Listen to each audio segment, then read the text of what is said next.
ഭാരതത്തിൻ്റെ ആത്മാഭിമാനവും ദേശീയതയും ഉയർത്തിപ്പിടിക്കുന്ന രചനയാണ് വള്ളത്തോളിൻ്റെ ഒരു കൃഷ്ണപ്പരുന്തിനോട് എന്ന കവിത. ചിക്കാഗോയിൽ നടന്ന സർവമത സമ്മേളനത്തിൽ പങ്കെടുക്കാനെത്തിയ സ്വാമി വിവേകാനന്ദനെ വെള്ളക്കാർ കപടസന്യാസി എന്ന് വിളിച്ച് അധിക്ഷേപിക്കുകയും അറസ്റ്റ് ചെയ്യാൻ ശ്രമിക്കുകയും ചെയ്തു അത്രേ. ആ സംഭവവും ഒന്നാം ലോക മഹായുദ്ധത്തിൻ്റെ ദുരന്ത ചിത്രവുമാണ് ഈ കവിതയുടെ തായ്വേരായി മറഞ്ഞുകിടക്കുന്നത്.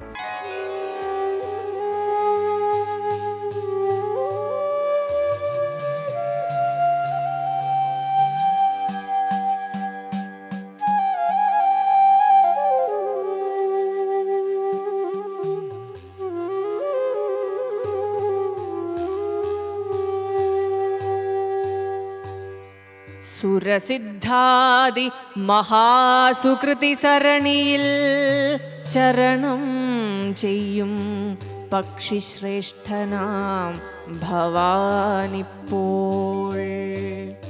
സ്വച്ഛമാം സ്വസ്ഥാനം വിട്ടെന്തിനു കീഴ്പോട്ടു പോന്ന് ഇച്ചളിപ്പാടത്തിൻ്റെ വരമ്പത്തിരിപ്പായി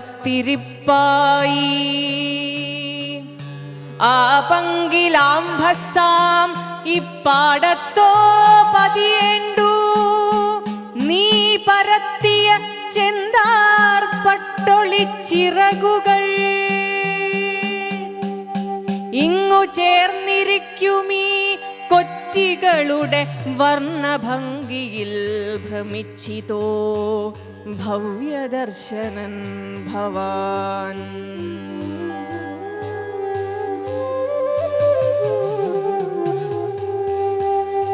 പുറമേ കാണും വെണ്മയുള്ളിലിവർക്ക് അതിച്ചെറുപാടത്തെ ചേറിനൊപ്പമേ കറുത്തതാം പാൽക്കട്ടിക്കകത്തിവർ കാഗോളമടക്കുന്നു തേക്കുന്നു തമസിന്മേൽ സാത്വിക ചായമിവർ ഇച്ചെളിവെള്ളം തന്നിൽ കിടന്നു വലയുന്ന കൊച്ചുമീൻ തവള മുമ്പാകിയ ജന്തുക്കളെ പാലനം ചെയ്വാനല്ലിക്കൂട്ടർതൻ സമ്മേളനം ലീലയോടൊക്കെ കൊത്തി വിഴുങ്ങുന്നതിനത്രേ. കണ്ട ജീവികളുടെ ജീവശോണിതം കൊണ്ടേ കണ്ഠത്തിൻ വരൾച്ച ഈ സൗമ്യർക്കു നിലയ്ക്കുള്ളൂ.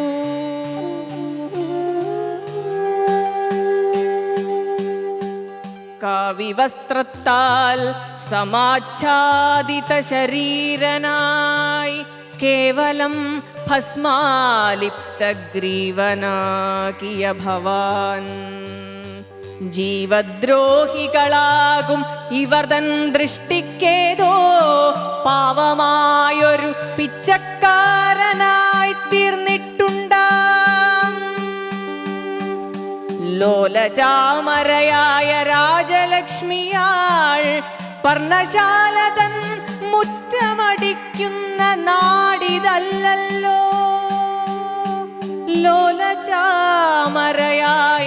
രാജലക്ഷ്മിയാൾ പർണശാല തൻ മുറ്റമടിക്കുന്ന നാടിതല്ലല്ലോ. അങ്ങയെ ഇവർ മാനിക്കായ്വതേ തവ മാനം സംഗമോചിതമല്ല സാധുശീലർക്കി സംഘം പോഷിച്ച തനിപ്പൊന്നിൻ പത്രങ്ങൾ വീശി സാമം ഘോഷിക്കും ദ്വിജേന്ദ്രന്റെ വംശജനത്രേ ഭവാൻ. നിന്തിരുവടിക്കിതാ വന്ദനം ധർമാധർമ്മ ചിന്തനയ്ക്ക് ആത്മം ഭരിക്കൂട്ടരിലിടമുണ്ടോ. ഉലകിൽ സമസൃഷ്ടിദ്രോഹ കൗശലം കാട്ടി തലകൾ പൊക്കിപ്പിടിക്കട്ടെ ഈ ഗർവിഷ്ഠന്മാർ. കൈവിടുകുടൻ കൃഷ്ണപ്പരുന്തേ ശുഭ്രാത്മാക്കൾ മേവുമി ദീനാക്രന്ദ തുന്തിലം കൊലനിലം. എത്രയും പ്രശാന്തമായി സ്വതന്ത്ര സഞ്ചാരമായി വിസ്തീർണമാകും നഭോഭാഗമേ തവ യോഗ്യം.